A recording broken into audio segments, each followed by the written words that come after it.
Bapa di dalam surga, biarlah lagu yang barusan kami nyanyikan bukan sekedar muncul dari bibir kami semata-mata, tetapi betul-betul muncul di dalam hati kami yang paling dalam.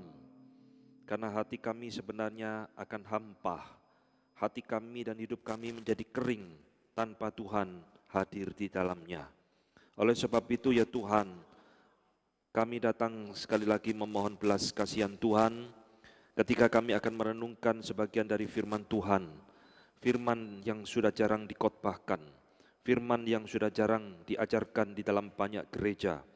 Tetapi pada pagi ini kami mau merenungkan kembali bagian yang sulit ini, supaya hati kami kembali diingatkan siapakah Kristus yang kami sembah dan yang kami layani. Mohon belas kasihan Tuhan juga kepada hamba-Mu yang akan berkata-kata, berikan kepada dia hikmat dan bijaksana, supaya yang disampaikan tidak bertentangan dan semata-mata hanya seturut dengan kebenaran firman-Mu. Kami mohon belas kasihan Tuhan, menyerahkan pemberitaan firman dari awal sampai akhirnya. Biarlah nama Tuhan yang dipermuliakan. Di dalam nama Tuhan kami Yesus Kristus, kami berdoa dan mengucap syukur. Amin. Selamat pagi Bapak Ibu sekalian yang dikasihi Tuhan. Bersyukur hari ini saya boleh berada di tengah-tengah saudara kembali, beribadah bersama, dan saya diberikan kesempatan untuk membagikan sebagian dari firman Tuhan. Saudara, tema khotbah hari ini adalah sesuatu yang sangat penting sekali, sesuatu yang sangat luar biasa pentingnya, tetapi jarang sekali sudah dikhotbahkan dan diajarkan di dalam kebanyakan gereja.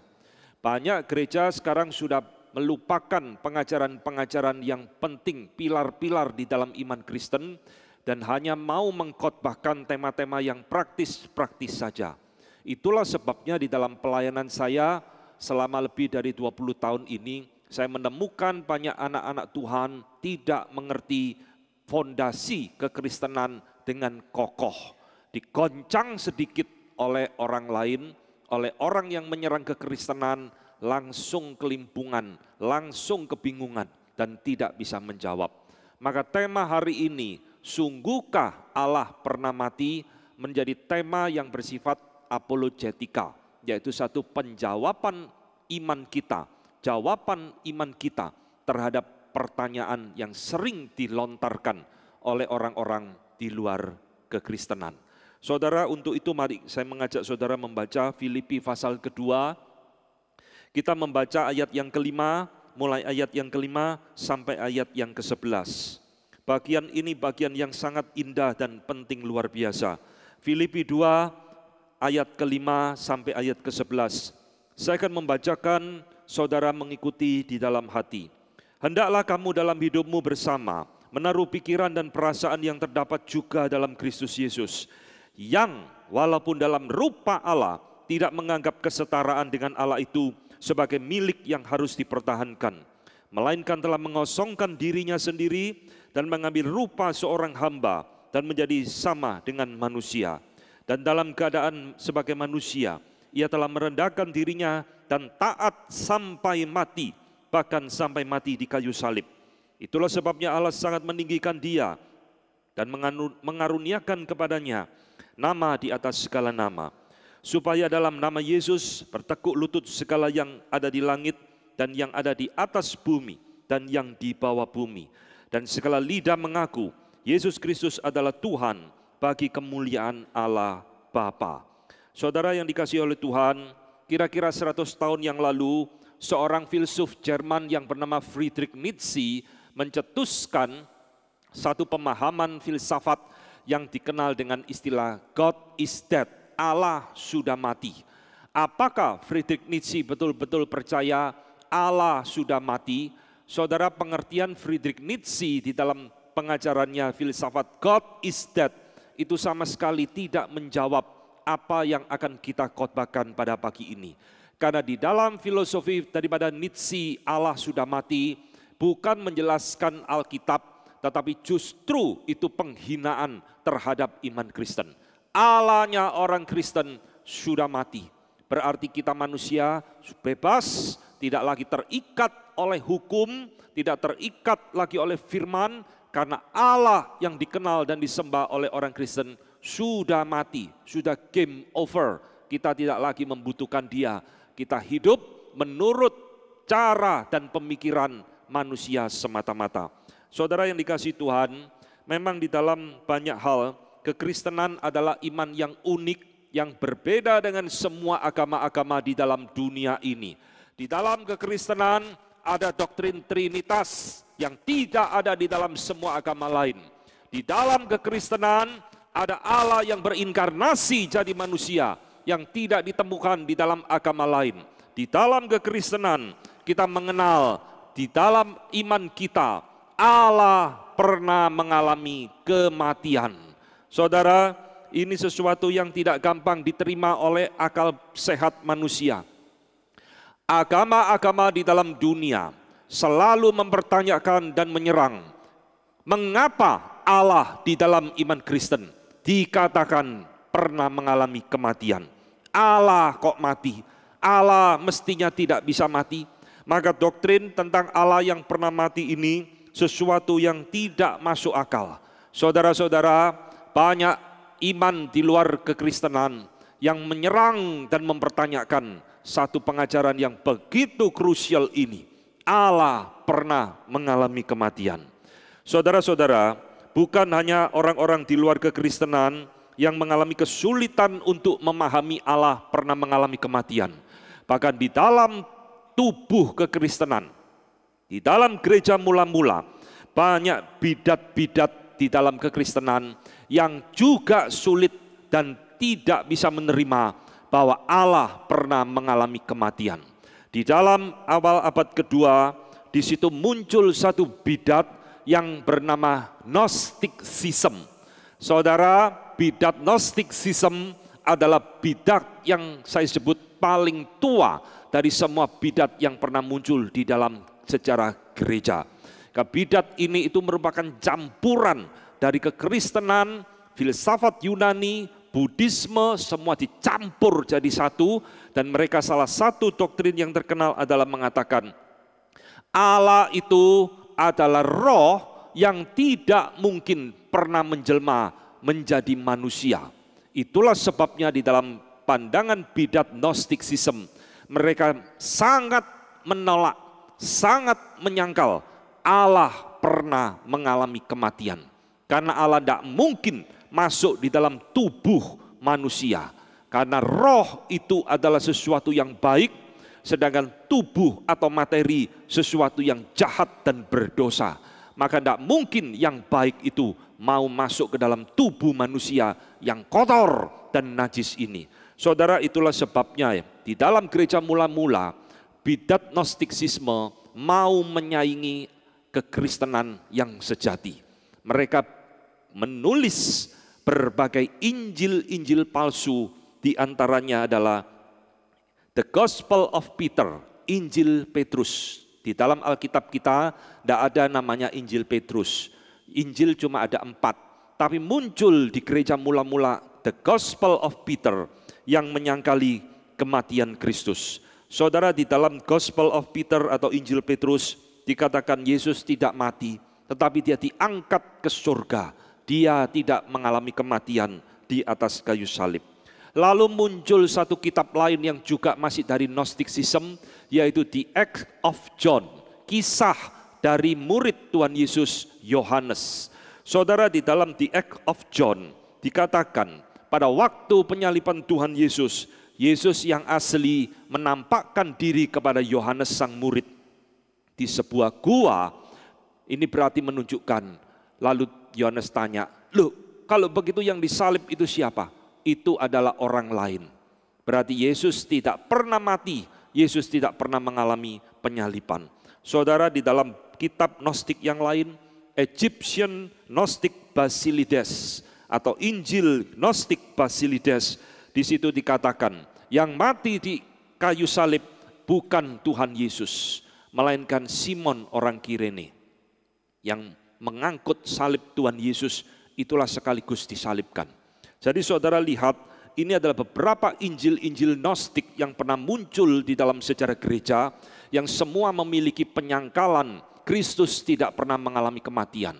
Saudara, hingga di dalam abad ke-14, di situ muncul yaitu yang namanya The Gospel of Barnabas. Semua tadi itu adalah Injil-Injil yang ditulis kira-kira abad kedua.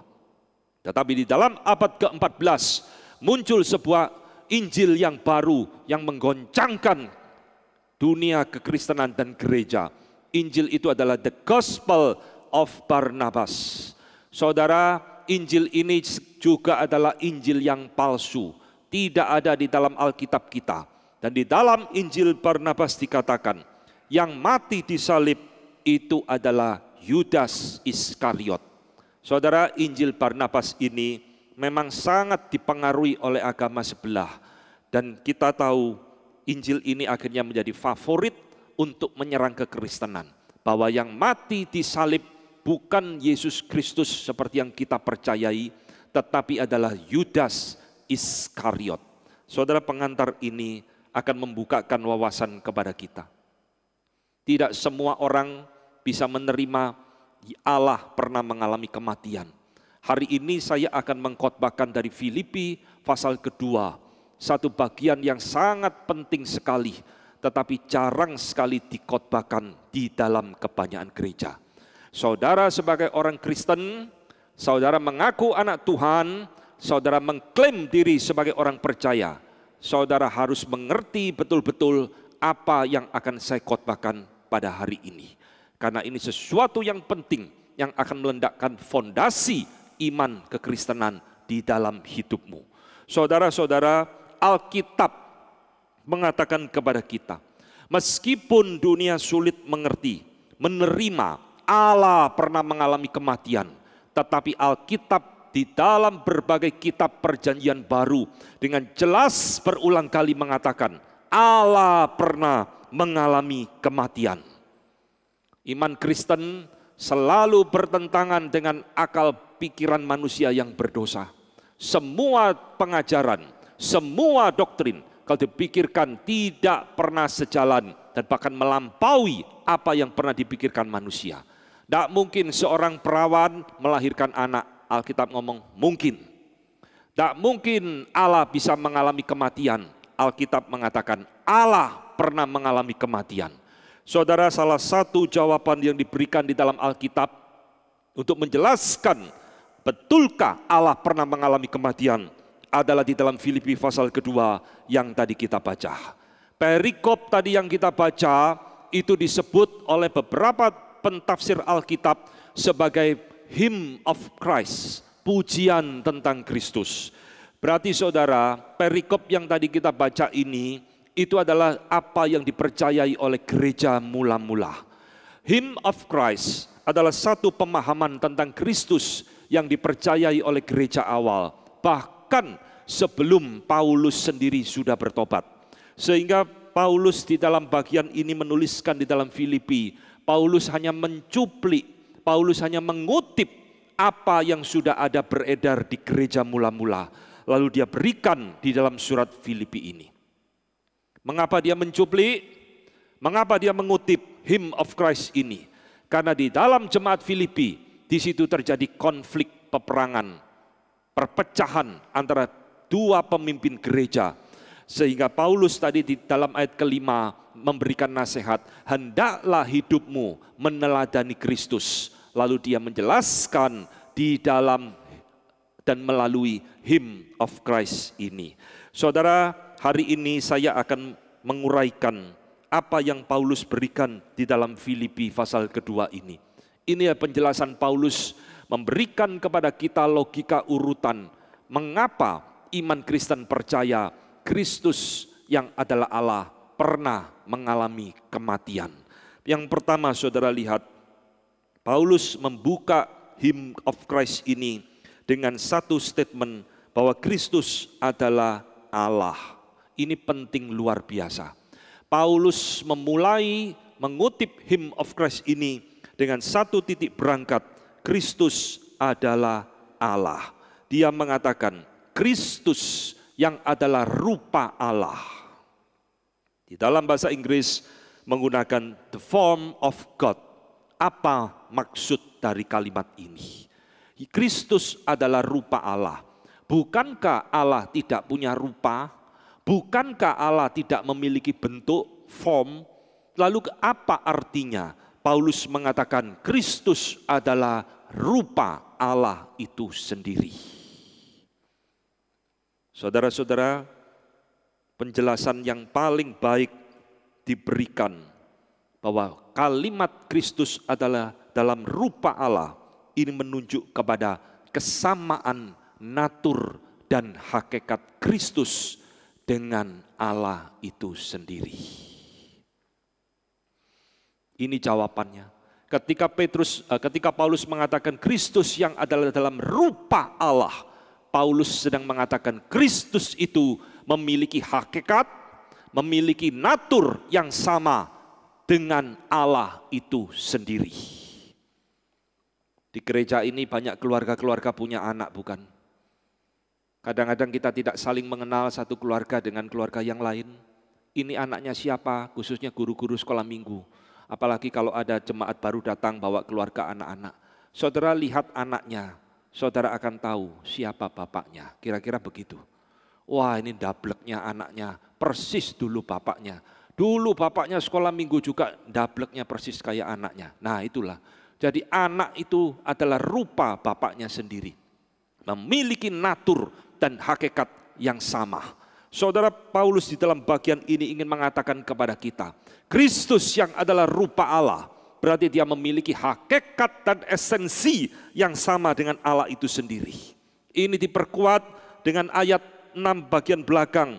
Dia mengatakan yang menganggap kesetaraan dengan Allah itu bukan sebagai milik yang harus dipertahankan. Paulus menegaskan kembali, Kristus itu setara dengan Allah, equality with God. Saudara, ini adalah kristologi yang penting sekali. Kristus tidak lebih rendah dari Allah Bapa. Kristus bukan dicipta oleh Allah Bapa. Kristus bukan diangkat dan diadopsi menjadi Allah. Ini semua adalah kristologi, pemahaman tentang Kristus yang keliru di dalam ajaran Saksi Yehova. Saksi Yehova percaya Yesus, percaya. Mormon percaya Yesus, percaya. Tapi bagi mereka Kristus itu adalah ciptaan. Kristus itu adalah nomor 2, dia lebih rendah dari Allah Bapa. Ini bukan ajaran iman Kristen yang sejati.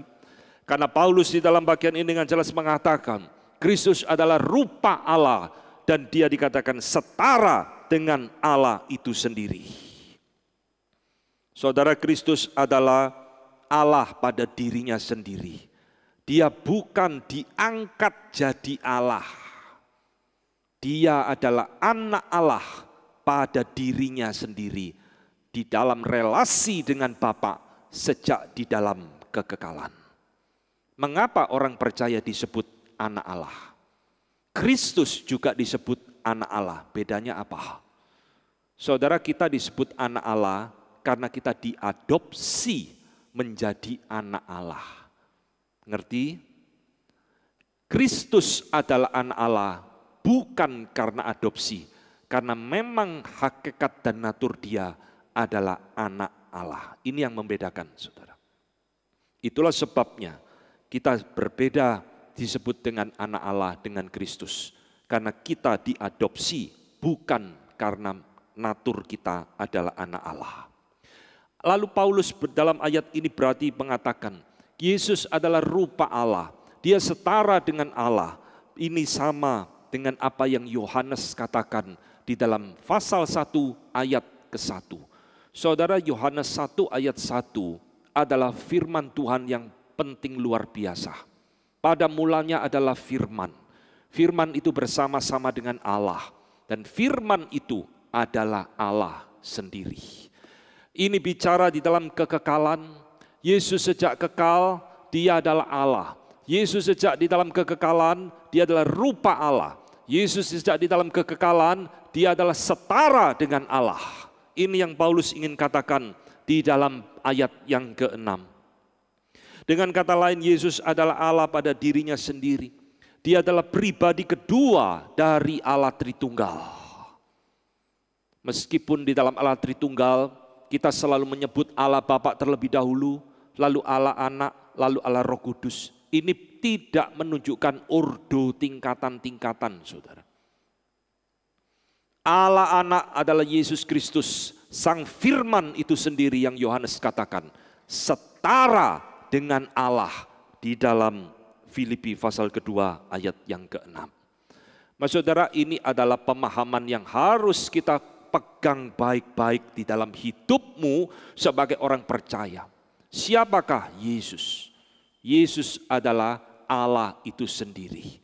Maka di dalam poin berikutnya ayat yang ke-7, Paulus sekarang menunjukkan, tetapi meskipun dia adalah dalam rupa Allah, dia setara dengan Allah, tetapi dia tidak menganggap kesetaraan itu sebagai milik yang harus dipertahankan.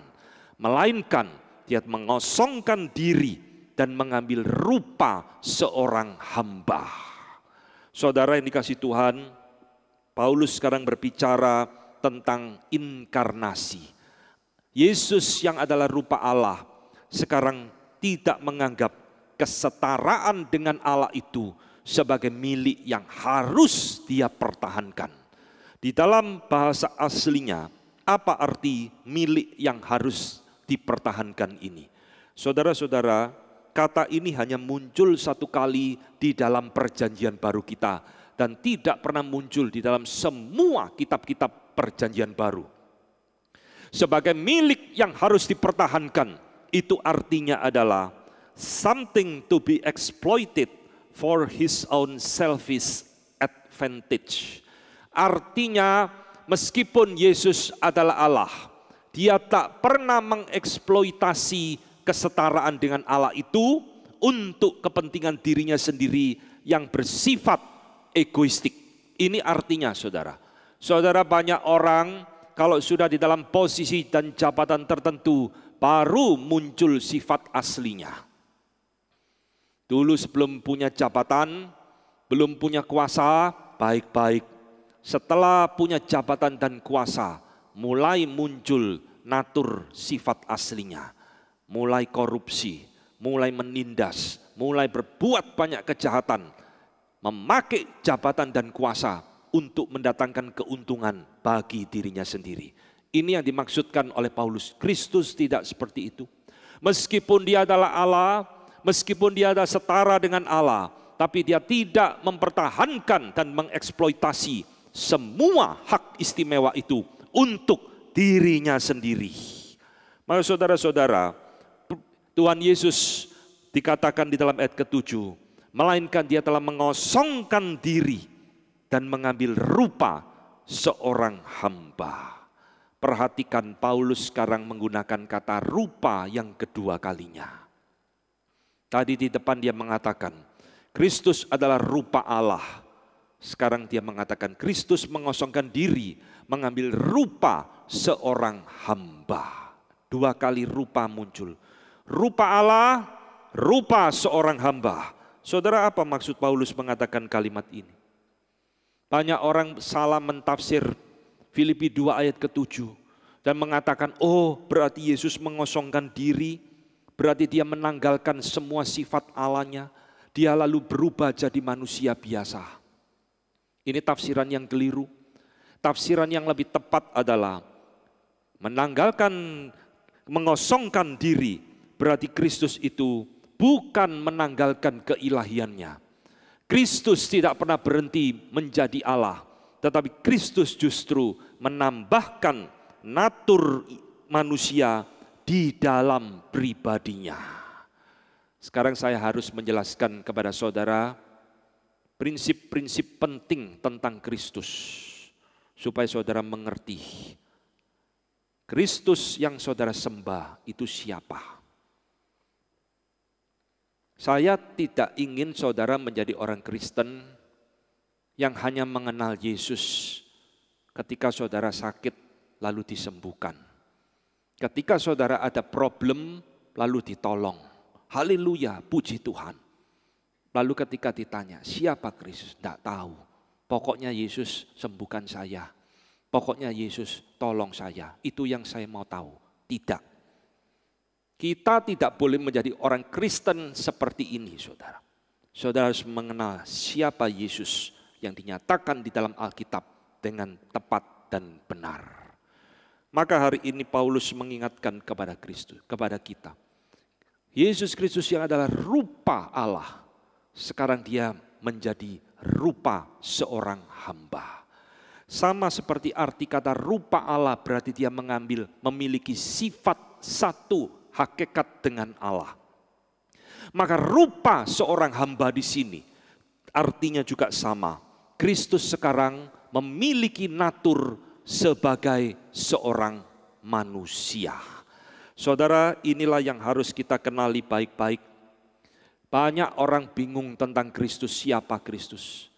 Dan karena khotbah ini jarang dikhotbahkan, maka banyak orang Kristen tidak mengenal Kristus yang pernah datang ke dalam dunia ini. Dia adalah pribadi Allah yang memiliki dua natur di dalam dirinya. Kristus adalah rupa Allah 100%, tidak berkurang sedikit pun. Sekarang ditambahkan kepada pribadinya rupa seorang hamba, natur seorang manusia yang juga 100% itu ada di dalam pribadi Yesus Kristus. Jadi Yesus Kristus adalah pribadi Allah yang ketika dia datang ke dalam dunia menjadi manusia, dia memiliki sifat manusia 100% sama seperti engkau dan saya. Dia bisa kelelahan sampai tertidur. Dia bisa kehausan sampai meminta minum kepada perempuan Samaria. Bahkan dia bisa mengalami kesakitan pada waktu disalib. Dan akhirnya memberikan nyawanya kepada Bapa dan mati. Ini yang dicatat di dalam kitab Injil. Tetapi pada saat yang bersamaan kitab Injil juga mencatat Yesus Kristus ada tetap Allah 100%. Dia berhak mengampuni dosa orang berdosa. Dia memiliki kuasa untuk mengusir setan. Ini sifat ilahi dan sifat manusia ada pada diri Yesus Kristus. Saudara-saudara yang dikasihi Tuhan. Jadi Tuhan Yesus itu pada waktu dia berinkarnasi menjadi manusia, mengambil rupa sebagai seorang hamba, dia tidak kehilangan sifat ilahinya sama sekali. Tetapi sifat ilahi itu ditutupi sementara oleh kedagingan tubuh, sehingga kadang-kadang tidak nampak. Itulah sebabnya John Calvin, Bapak Reformator, mengatakan di dalam tafsirannya, sungguh benar bahwa Kristus tidak mungkin menanggalkan keilahiannya, tetapi dia tetap menjaga itu dan menyembunyikan sesaat waktu di balik segala kelemahan tubuh dan daging, sehingga tidak bisa terlihat oleh manusia. Di dalam inkarnasinya, keilahian Kristus seolah-olah tidak nampak, walaupun kadang-kadang muncul di dalam berbagai kasus. Jadi saudara sekalian, siapakah Kristus yang pernah datang ke dalam dunia ini? Yang menjadi rupa seorang hamba. Dia adalah Allah 100%, sekaligus dia adalah manusia 100%. Ini saudara harus tahu, siapa Yesus Kristus itu. Banyak di dalam jemaat mula-mula, gereja mula-mula, mereka di dalam kebingungan mengenal Yesus Kristus. Ada yang mengatakan Yesus cuma Allah 100%. Sebagian gereja mengatakan Yesus cuma manusia 100%. Dua-duanya salah. Di dalam Alkitab, Yesus adalah Allah 100%, sekaligus manusia 100% di dalam satu pribadinya. Saudara, ini ada satu hal yang akhirnya dicetuskan di dalam konsili Kalsedon 450, dirumuskan di dalam konsili itu. Kristus adalah Allah yang berinkarnasi jadi manusia, dan di dalam pribadinya sekarang ditambahkan natur sebagai manusia 100%. Hanya bedanya dengan kita, dia tidak berbuat dosa. Dia bisa memiliki semua pencobaan yang kita alami, Yesus alami. Segala kelemahan fisik yang kita miliki, Yesus alami. Hanya dia tidak berbuat dosa. Itu yang dicatat Ibrani 4 ayat ke-15. Saudara yang dikasihi Tuhan, Lalu apa konsekuensi daripada Kristus sekarang memiliki dua natur, 100% Allah dan 100% manusia? Dua natur ini di dalam diri pribadi Kristus tidak boleh dipisahkan. Saudara tidak boleh berdoa, oh saya mau berdoa kepada Kristus yang natur ilahinya saja. Saya tidak mau gubris yang natur manusiawi, tidak bisa. Saudara juga tidak bisa ngomong saya hanya mau puji Yesus di dalam natur ilahinya tok. Yang natur manusiawinya tidak usah kita puji, tidak bisa. Karena dua natur ini tidak bisa dipisahkan. Ini ada di dalam satu pribadi Yesus Kristus. Namun kedua natur ini juga tidak bercampur seperti kopi, ada susu, lalu saudara campur udah jadi kopi susu. Lalu Kristus natur ilahi dan natur manusianya nyampur di dalam pribadi, tidak. Dua natur ini tetap bisa dibedakan. Kristus yang ilahi dan Kristus yang manusiawi tetap harus bisa dibedakan. Saudara-saudara, inilah Kristus yang menyatakan diri di dalam Alkitab. Dua natur ini tidak terpisah, dua natur ini juga tidak tercampur, tetapi dua natur ini tetap hadir bersama-sama berbarengan di dalam pribadi Yesus Kristus yang mati tersalib bagi kita. Sampai kapan dua natur ini ada? Sampai selama-lamanya. Ketika Yesus kembali ke surga, dia bukan kembali dengan roh melayang-layang, tapi dia bawa tubuh manusianya kembali ke surga. Setelah dia bangkit, dia katakan kepada Thomas, ini tanganku bekas luka, cucukkan jarimu ke bekas lambung. Itu ada tubuh yang sama, yang selama 30 tahun Yesus pakai di dalam dunia, sekarang dibawa kembali kepada kekekalan. Maka besok orang percaya, anak-anak Tuhan yang sudah dipanggil Tuhan kembali ke surga, dia akan bertemu dengan Yesus di dalam tubuh kemuliaan yang pernah dia pakai di dalam dunia ini. Saudara yang dikasihi Tuhan, inilah yang dikatakan di dalam Filipi. Paulus menjelaskan di dalam bagian ini, inilah sebabnya ada kemungkinan dan sudah terjadi Allah pernah mengalami kematian. Kok bisa? Karena Allah telah berinkarnasi menjadi manusia sama seperti kita. Dia akhirnya mengalami kematian. Ini persis dengan Yohanes 1 ayat 14 yang mengatakan, firman itu telah menjadi manusia dan diam di antara kita. Saudara, Alkitab konsisten mengajarkan anak Allah, Sang Firman itu pernah datang ke dalam dunia dan menjadi manusia di tengah-tengah kita, bahkan mati di dalam kehidupannya. Saudara yang dikasihi Tuhan, banyak orang sekarang menyerang kekristenan dengan satu serangan. Kapankah Kristus mengaku dirinya Allah lalu mengatakan, sembahlah saya karena saya Allah? Pernah dengar? Saudara kalau sering melihat YouTube, saudara kalau sering memberitakan Injil, saudara kalau sering berdebat dengan orang di luar kekristenan, kemungkinan saudara akan diserang dengan pertanyaan ini. Coba tunjukkan di dalam Alkitabmu, kapan Yesus ngomong, aku adalah Allah, sembahlah saya. Ada di dalam Alkitab? Tidak ada. Saudara mulai goncang imanmu. Oh ya, tidak ada ya. Wah, Alkitab tidak pernah ngomong Yesus adalah Allah, sembahlah saya. Berarti selama ini saya keliru menyembah dia sebagai Allah.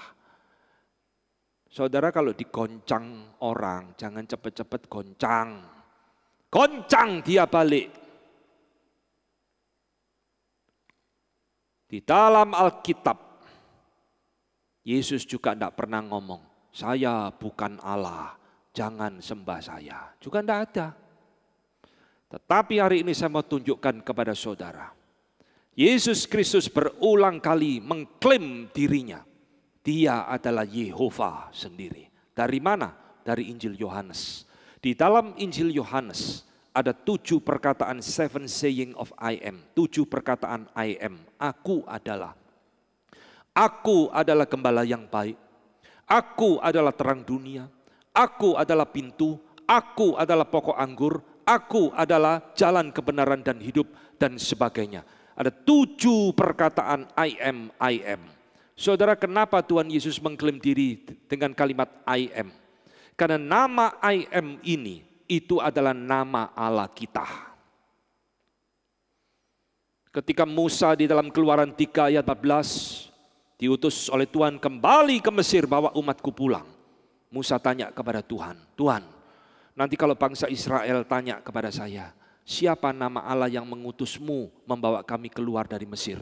Aku mesti jawab apa Tuhan? Ini pertanyaan penting, saudara. Hari itu kalau Musa tidak tanya kepada Tuhan, Tuhan mungkin juga tidak menyatakan namanya kepada kita. Tuhan berkata kepada Musa, jawablah, I am who I am. Itulah Yahweh. Yahweh artinya I am who I am. Aku adalah aku. Dan Tuhan Yesus di dalam Injil Yohanes mengulang kembali 7 perkataan I am, I am, I am, I am. Berarti dia menyetarakan diri dengan Yehova itu sendiri. Belakangan ini kalau saudara mengikuti di YouTube, rame ada pendeta mengatakan Yesus Kristus bukan Yahweh, Yesus Kristus bukan Allah, Yesus Kristus bukan Yehova. Dia tidak mengerti firman Tuhan. Ya, Tuhan Yesus berulang kali mengklaim dirinya, I am, akulah Yehova itu sendiri. Jadi siapa yang ngomong Yesus tidak pernah mengklaim diri akulah Allah, tidak ada. Di dalam Alkitab begitu banyak Tuhan Yesus mengklaim diri sebagai Allah. Saudara-saudara yang dikasihi Tuhan, hari ini kau harus mengerti. Iman Kristen adalah iman yang berdiri di atas firman Tuhan. Jangan jadi orang Kristen yang gampang digoncang imanmu oleh pertanyaan-pertanyaan seperti itu. Sekarang saudara harus bisa menjawab ya. Kalau ditanya orang, mana di dalam Alkitab Yesus ngomong aku adalah Allah, sembahlah aku. Saudara harus bisa jawab. Saudara yang dikasihi Tuhan, inilah yang Paulus katakan di dalam ayat ke-7. Yesus Kristus mengosongkan diri, mengambil rupa sebagai seorang hamba.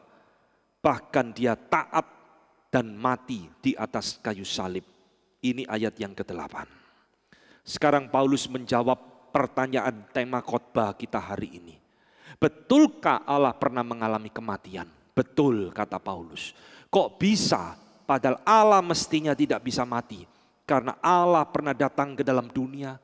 Dia mengambil rupa sebagai seorang manusia. Sehingga itu memungkinkan dia mengalami kematian seperti kita.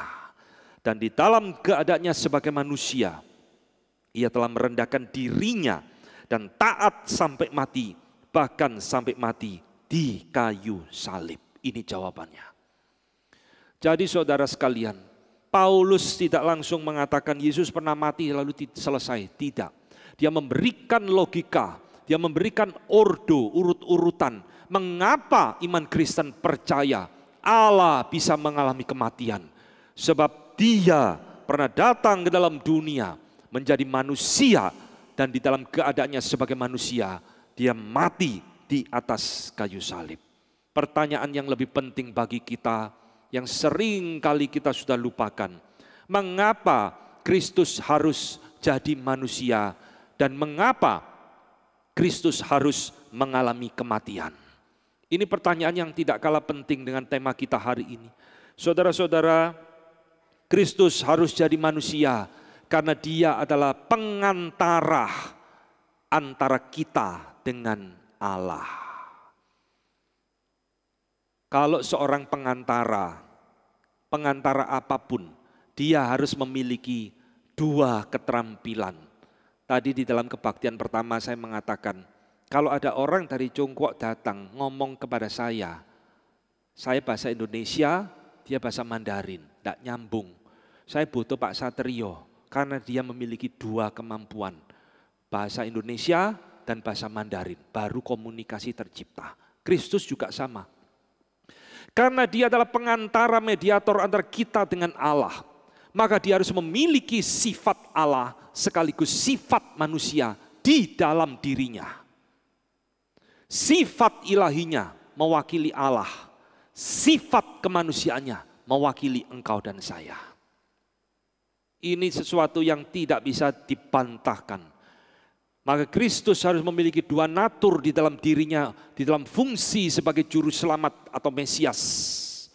Supaya engkau dan saya kembali bisa berelasi dengan Allah. Lalu mengapakah Kristus di dalam kemanusiaannya harus mengalami kematian? Kenapa tidak cukup dia memiliki dua natur terus dia tidak usah mati? Dia harus mengalami kematian. Karena Ibrani 9 mengatakan, tanpa penumpahan darah tidak ada pengampunan dosa. Saudara, kematian Kristus bukan terjadi mendadak. Kematian Kristus adalah bayang-bayang perjanjian lama kita. Sebelum Yesus datang ke dalam dunia, perjanjian lama sudah memberikan kepada kita satu gambaran. Domba disembelih, domba dikorbankan. Itu adalah simbol kematian Kristus di dalam perjanjian baru. Itulah sebabnya ketika Tuhan Yesus datang ke sungai Yordan untuk dibaptis oleh Yohanes, Yohanes melihat Tuhan Yesus dan berkata, inilah anak domba Allah yang disembelih bagi dosa seluruh dunia. Domba di dalam perjanjian lama hanya bayang-bayang. Kristus yang mati adalah penggenapannya. Saudara sekalian, kalau Kristus tidak pernah mengalami kematian, maka tidak pernah terjadi apa yang disebut dengan penebusan dosa bagi engkau dan saya. Kita menjadi musuh Allah, kita menjadi seteru Allah, dan kita tetap akan mengalami hukuman kekal di dalam neraka. Itulah sebabnya Kristus harus mati di atas kayu salib. Maka poin keempat, Paulus mengatakan di dalam ayat ke-9 sampai ke-11, itulah sebabnya Allah sangat meninggikan dia dan memberikan nama di atas segala nama. Saudara-saudara, karena Kristus mau taat kepada Bapa, dia mau rela mengosongkan diri menjadi seorang hamba dan mati di atas kayu salib. Maka dikatakan Bapa meninggikan dia, memberikan nama di atas segala nama. Dan suatu saat semua bangsa di muka bumi, believers or not, orang percaya atau bukan orang percaya, suatu saat akan tunduk mengaku Yesus adalah Tuhan di dalam mulut mereka. Hari ini orang yang menghina Yesus Kristus masih bisa tertawa-tawa. Nanti pada waktunya mereka harus tunduk menyembah dan mengaku Yesus adalah Tuhan. Saudara, kenapakah Allah meninggikan Yesus Kristus? Sebab kematian Yesus Kristus berbeda dengan kematian manusia. Hari ini saya akan mengajarkan kepada saudara sekalian di dalam poin ini. Bukan saja kita membahas mengapakah Allah harus mati, tetapi kematian Kristus adalah kematian yang unik, yang berbeda dengan kematian manusia pada umumnya. Suatu saat, suka atau tidak suka, di dalam waktu Tuhan, semua kita, termasuk saya, akan mengalami kematian. Tak ada orang bisa lari, tak ada orang bisa menghindar. Karena upah dosa adalah maut. Firman Tuhan berkata seperti itu. Lalu kenapa Kristus mati? Kristus mati apa bedanya dengan kita? Kematian Kristus berbeda dengan semua kematian manusia. Saudara, di dalam dunia, di dalam sejarah, banyak pahlawan-pahlawan penting yang memperjuangkan kemerdekaan bagi bangsa mereka masing-masing. Sampai mengorbankan nyawa, mati. Tetapi kematian mereka tidak bisa sebanding dengan kematian Yesus Kristus. Hari ini saya akan menjelaskan beberapa poin penting tentang apa makna kematian Kristus bagi kita. Pertama, kematian Kristus bagi kita adalah suatu korban, sacrifice. Saudara-saudara, jangan take it for granted. Oh, saya sudah tahu Yesus mati sejak sekolah minggu. Tapi pernahkah engkau memikirkan bahwa kematiannya adalah kematian yang bersifat sacrifice? Dia mengorbankan dirinya bagi kita.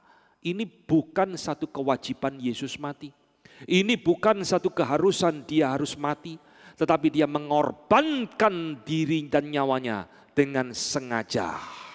Yohanes 10 ayat 11 mengatakan, akulah gembala yang baik. Gembala yang baik memberikan nyawanya bagi domba-dombanya. Di dalam semua agama dunia, dengarkan baik-baik. Tak ada Allah yang mau berkorban untuk umatnya, kecuali di dalam kekristenan. Hanya di dalam iman Kristen, Allah mau mengorbankan dirinya, mati untuk domba-dombanya, engkau dan saya. Kristus tak harus mati, dia tidak berdosa kok. Kenapa orang tidak berdosa harus mati? Dia tidak harus mengalami, tapi dia dengan sengaja memberikan dirinya sebagai korban bagi kita. Kedua, apa istimewa kematian Kristus? Kematian Kristus adalah kematian yang bersifat substitutionary, menggantikan. Saudara, Yesus tidak harus mati. Tetapi kalau dia mati, berarti kematiannya itu bukan karena kesalahan dia, tetapi dia sedang menggantikan engkau dan saya yang harusnya menerima penghukuman dari Allah. 2 Korintus 5 ayat 21 Paulus kembali mengatakan, dia yang tidak mengenal dosa dibuatnya menjadi dosa karena kita, supaya di dalam dia kita dibenarkan oleh Allah. Saudara-saudara, Kristus mati di atas kayu salib untuk menggantikan engkau dan saya. Siapa yang bisa tahan dengan murka Allah? Tidak ada. Siapa yang bisa tahan dengan murka Allah? Tak seorang pun. Hanya Yesus Kristus, karena dia memiliki sifat Allah, dia bisa menahan segala murka Allah di atas kayu salib bagi engkau dan saya. Inilah yang Yesus lakukan bagi engkau dan saya. Dia mati bukan karena kesalahan, dia mati bukan karena kejahatannya, dia mati untuk menggantikan domba-dombanya.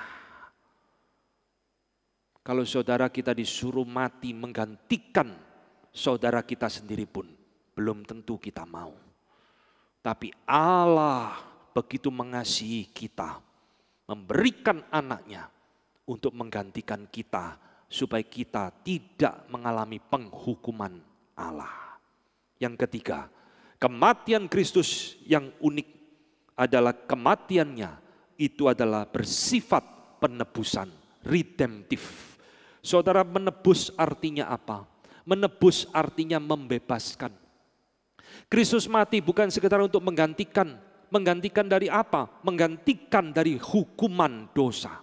Kematian Kristus membebaskan kita dari belenggu dosa. Sejak manusia berdosa, manusia dibelenggu oleh dosa. Tidak bisa lepas dari kuasa dosa di dalam hidupnya. Siapa yang bisa membebaskan aku, kata Paulus. Aku manusia celaka, kata Paulus. Tapi bersyukur untuk anugerah Tuhan di dalam hidupku. Saudara-saudara, Kristus mati di atas kayu salib. Kematiannya adalah kematian yang bersifat menebus, membebaskan, memberikan kemerdekaan kita dari belenggu dosa di dalam hidup kita. Tak ada pemimpin agama yang bisa membebaskan engkau dari dosa. Tak ada kitab suci apapun yang bisa membebaskan engkau dari hukuman Allah. Kecuali anak Allah turun ke dalam dunia, mati di atas kayu salib, menggantikan engkau dan saya. Barulah itu yang namanya redemption, penebusan terjadi. Saudara-saudara yang dikasihi Tuhan, Ini semua poin-poin penting di dalam kematian Kristus yang sudah kita lupakan. 1 Yohanes 4 ayat 10 mengatakan, inilah kasih itu, bukan kita yang mengasihi Allah, tetapi Allah yang mengasihi kita dan yang mengutus anaknya sebagai pendamaian bagi dosa-dosa kita. Maka poin keempat, kematian Kristus itu adalah memberikan pendamaian antara kita dengan Allah. Bukan kita yang terlebih dahulu mengasihi Tuhan. Tuhan yang mengasihi kita terlebih dahulu, memberikan anaknya mati supaya kita diperdamaikan kembali dengan Allah. Di dalam hidup kita, pasti kita pernah punya musuh. Entah kita yang memusuhi orang atau orang itu memusuhi kita. Dimusuhi orang, tak penting saudara. Saya sebagai hamba Tuhan banyak dibenci oleh orang sesama hamba Tuhan, gereja-gereja tentu saya tidak peduli. Dibenci orang bukan masalah, tapi dibenci Tuhan itu problem besar di dalam hidupmu. Ini yang dikatakan oleh Yohanes. Kematian Kristus membawa pendamaian kita dengan Allah. Saudara-saudara, setelah kita berdosa, kita ini jadi musuhnya Allah, saudara. Kita ini musuhnya Allah, bukan musuhnya manusia toh. Kita musuh Allah, dan kalau Allah memusuhi, murkanya itu menyala-nyala dengan luar biasa. Penghakiman dan penghukuman Allah itu menanti kepada musuh-musuh Allah. Tetapi saudara lihat, Alkitab mengatakan kematian Kristus itulah yang mendamaikan kita kembali dengan Allah. Kalau Kristus tidak mati, tidak terjadi reconciliation. Tidak mungkin terjadi pendamaian antara kita dengan Allah. Kematian Kristus itu memuaskan keadilan Allah. Kematian Kristus memadamkan murka Allah yang menyala-nyala. Sehingga dia kembali merangkul kita dan membawa kita menjadi anak-anaknya kembali. Inilah berita daripada firman Tuhan. Kau jadi orang Kristen jangan pikir karena keturunanmu, papaku pendeta, kakekku pendeta, aku pasti jadi anak Tuhan. Tidak. Kalau engkau tidak terima Tuhan di dalam hidupmu secara pribadi, sebagai juru selamat, engkau adalah orang yang binasa. Saya harus mengatakan semua ini, saya tidak berkhotbah menyenangkan telinga saudara. Yesus Kristus adalah satu-satunya jalan keselamatan di dalam hidup orang berdosa. Dia satu-satunya jalan pendamaian yang diberikan Allah kepada dunia yang berdosa ini, termasuk kepada engkau dan saya. Hari ini kalau engkau jadi orang Kristen hanya beribadah di gereja, hanya sebatas tuntutan agama, engkau bukan anak Tuhan yang sejati. Terima Tuhan di dalam hidupmu, supaya engkau boleh berdamai kembali dengan Allah. Saudara-saudara yang dikasihi Tuhan, tidak ada yang bisa memadamkan murka Allah. Tidak ada yang bisa lagi memuaskan keadilan Allah, kecuali Yesus mati di atas kayu salib. Baru Allah puas, keadilannya boleh digenapkan. Tadi pagi saya memberikan ilustrasi, di Indonesia beberapa tahun lalu terjadi satu peristiwa, seorang dibunuh oleh komandannya sendiri. Dan saudara ingat di dalam proses pengadilan itu, keluarga sangat berduka cita luar biasa. Dan hanya menuntut satu kepada hakim, berikan keadilan kepada kami. Anak sudah mati, tidak bisa hidup lagi. Yang kami tuntut adalah keadilan. Ngerti saudara? Orang berdosa saja bisa memiliki sense keadilan. Apalagi kita orang berdosa memberontak kepada Allah. Allah menuntut satu keadilan di dalam dirinya. Siapa yang bisa memuaskan keadilan Allah? Tidak ada. Siapa yang bisa memadamkan murka Allah? Tidak ada. Kecuali Yesus Kristus. Itulah jalan pendamaian kita dengan Allah. Yang kelima, apa arti kematian Kristus? Kematian Kristus adalah bukti terbesar cinta Tuhan kepada engkau dan saya. Gereja zaman sekarang sudah rusak teologianya tentang definisi love of God. Tuhan mencintai engkau kalau Tuhan memberkati engkau dengan harta, benda, teologi, sukses, kemakmuran. Itu tanda cinta Tuhan kepada engkau. Tuhan mencintai engkau kalau apa yang engkau minta pasti dituruti Tuhan, berarti Tuhan mencintai engkau. Tuhan mencintai engkau kalau Dia banyak membuat mujizat di dalam hidupmu, berarti Tuhan mencintai engkau. Itu teologi yang rusak. Alkitab tak pernah mengajarkan seperti itu. Tuhan mengasihi kita dengan kasih yang paling besar, diberikan anaknya bagi dunia, bagi engkau dan saya. Inilah the greatest love of God yang Tuhan pernah nyatakan di dalam hidup setiap manusia yang berdosa. Bukan kekayaan, bukan mujizat, bukan doa minta apapun dituruti Tuhan. Itu teologi yang sudah merusak banyak iman anak-anak Tuhan. Saudara-saudara, hari ini engkau harus mengerti betul-betul apa yang kita khotbahkan pada pagi ini.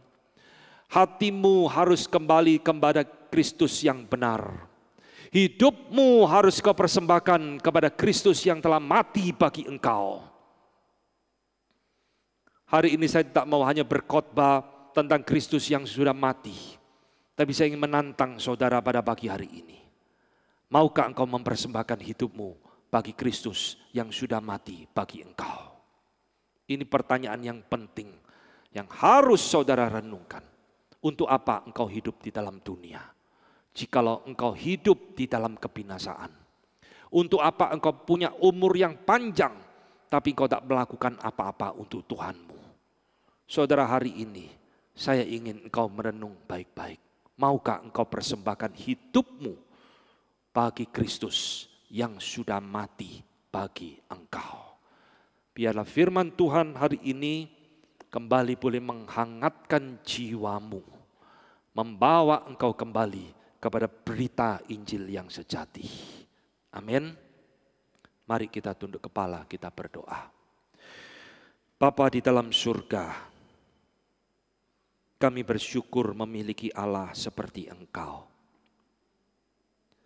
Allah yang begitu mengasihi kami, orang-orang berdosa yang sebenarnya tidak layak Tuhan kasihani. Tetapi Tuhan telah memberikan Kristus yang adalah rupa Allah, yang adalah setara dengan Allah, yang adalah Allah itu sendiri, datang ke dalam dunia, mati untuk kami. Tuhan, betapa sering di dalam hidup kami melupakan Engkau. Kami menganggap kematian Kristus sebagai take it for granted, yang tidak pernah kami gubris di dalam hidup kami. Tetapi biarlah pagi ini Tuhan menegur kami, mengingatkan kami, menarik jiwa kami kembali, supaya kami mempersembahkan hidup kami yang hanya satu kali ini untuk Tuhan. Pakai diri kami Tuhan, supaya kami boleh menjadi alat di tangan Tuhan bagi kemuliaan nama Tuhan. Terima kasih untuk firman-Mu, terima kasih untuk anugerah-Mu. Di dalam nama Tuhan kami Yesus Kristus, kami sudah berdoa dan mengucap syukur. Amin.